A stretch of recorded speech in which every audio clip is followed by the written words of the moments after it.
2 محرم کو سید الشہداء علیہ السلام کربلا پہنچے۔ کوفہ کے دوراہے پہ جب پہنچے تو پیغام ملا حضرت مسلم کی شہادت کا۔ امام علیہ السلام کو پیغام دیا گیا کہ آپ کے سفیر کو بے دردی کے ساتھ شہید کر کے ان کا سر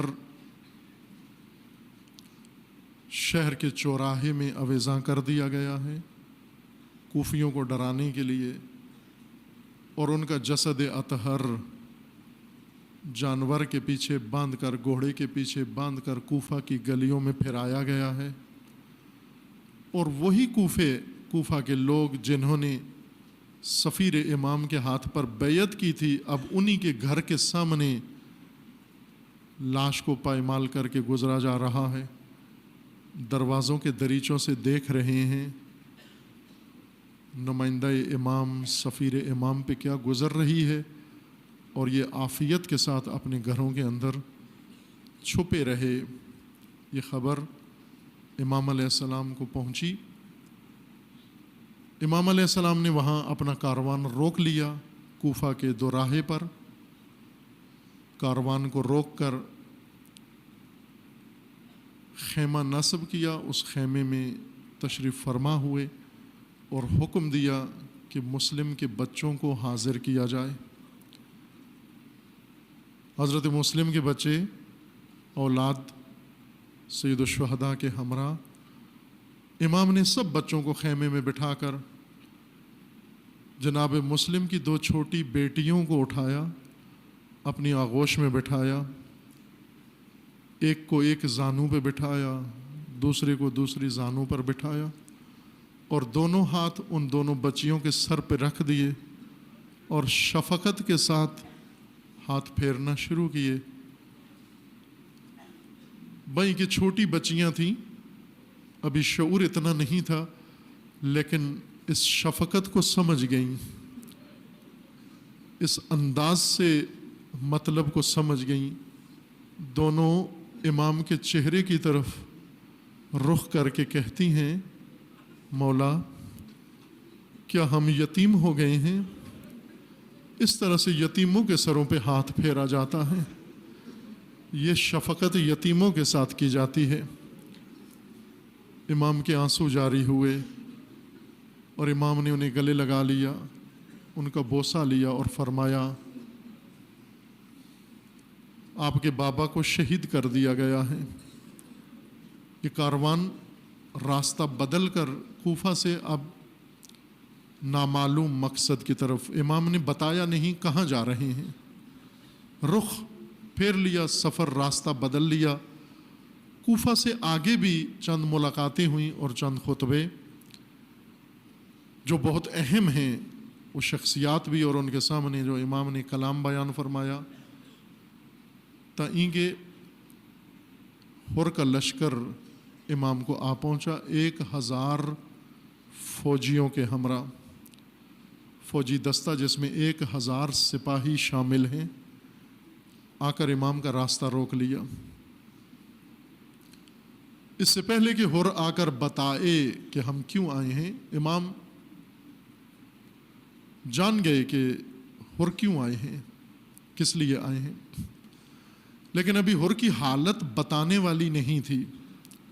صحرائی سفر کر کے اپنے حاکم کا فرمان بجا لانے کے لیے کوفہ سے گھوڑے دوڑاتا ہوا 1000 سپاہ کے ساتھ حسین ابن علی کی تلاش میں جاسوسوں سے پوچھتا ہوا امام تک آ پہنچا۔ اس حالت میں امام تک پہنچے، نہ ہر کی فوج کے سپاہیوں میں سکت باقی تھی، نہ سواروں میں سکت باقی تھی، نہ ان سواریوں میں سکت باقی تھی۔ گھوڑے پیاسے، سپاہی تشنا، سفر کی خستگی۔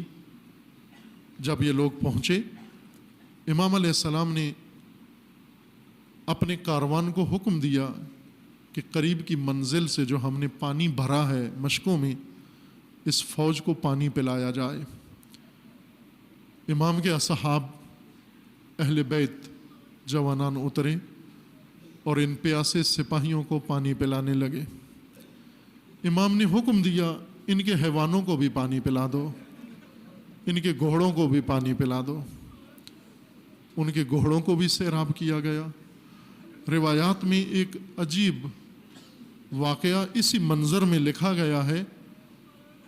ایک ایسا سپاہی تھا ہور کے لشکر میں پیاسا، جو پیاس سے نڈال ہو چکا تھا، طاقت ختم ہو چکی تھی۔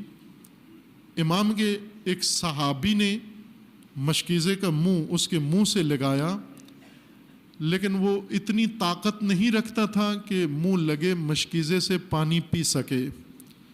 پانی اس کے منہ سے گر رہا تھا، پی نہیں رہا تھا۔ امام علیہ السلام اپنے گھوڑے سے اترے اور اتر کر زمین پر بیٹھ کر اس سپاہی کا سر اپنی آغوش میں رکھا اور مشکیزہ لے کر اپنے ہاتھ سے اس سپاہی کو پانی پلایا۔ پانی پلا کر وہ ہوش میں آیا، اس میں طاقت آئی۔ یہ سپاہ جب تیار ہو گئی، بحال ہو گئی، حر نے آگے بڑھ کر خط نکال کے دیا، مجھے حکم ملا ہے عبید اللہ کا کہ آپ کا راستہ یہیں پہ روک لوں، دوسرا حکم آنے تک آپ کو یہیں پہ روک کے رکھوں اور کہیں نہ جانے دوں۔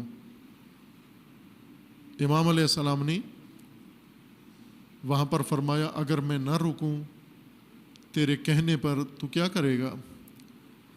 حر نے کہا اس صورت میں جنگ کرنے پر مجبور ہو جاؤں گا، اور آپ کو معلوم ہے میرے پاس 1000 سپاہی ہے اور آپ کے پاس سپاہ نہیں ہیں، اس جنگ کا نتیجہ کیا ہوگا؟